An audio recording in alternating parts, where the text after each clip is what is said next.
Be blessed, dear brother. On today's Kyrie Eleison Gospel, we're looking at John chapter 6, 1 to 15. The little boy factor. Beloved, it's about a feeding of the 5,000. Beloved, recently I preached in one church and a lady came to me and said, thank you for the perspective for which I shared on that day's reading. And she also shared a perspective on a different reading, which is about a feeding of 5,000. And according to her, the people who were after Jesus knew that they would be with him for a long time. There will be many. And so they wouldn't have chance and opportunity to have food to buy because of the crowd. So they prepared from their home by trying to keep some food with them, bread and otherwise, under their garments, under their sleeves. So when the young man came up with his own, the 2 fish and the 5 loaves, they were also led by that act of kindness from the small boy to share whatever they had with other people.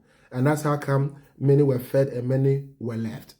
Beloved, that notwithstanding is a story. My point of departure today is that when we learn to share the little we have with God, by sharing with others, he blesses us and then multiplies them for us. No matter how small we think that we have, when it really comes from the heart, we offer unto the Lord. We used to help others. We never go wanting. God finds a way to bless us in return. Beloved, let's see this analysis. You know, a river dries up and a pond dries up.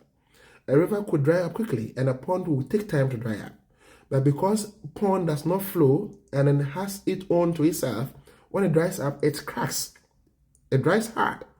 But because the river flows, as far as it continues to flow in that manner, no matter how dry it becomes, you'll find the sand in the path of the river soft and moistured at times. And that's what it means to give. When you give, it flows. No matter how hard things become, it doesn't take long for other things to come in to help you. You always have help easily. But when you're like the pond, we try to keep without giving. When you get stuck, it becomes difficult to get help. When you are dry, you become totally dry. You crack up. So it's always good for us to share in that perspective whatever we have. We should be led by the small boy's act of kindness to share the little we have with other people, and God will always bless us. Beloved, that notwithstanding, we should also take into account the need for us not to be wasteful. Whether the woman's story or whether the multiplication of loaves, the miracle, Jesus says to them, collect the remaining ones. You know, Jesus could have worked the miracles out again to feed them. He did again sometime on by feeding 4,000. But with the 5,000, he told them that they should collect the remaining ones.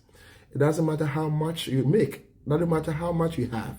Always learn to save. But saving doesn't mean stingy.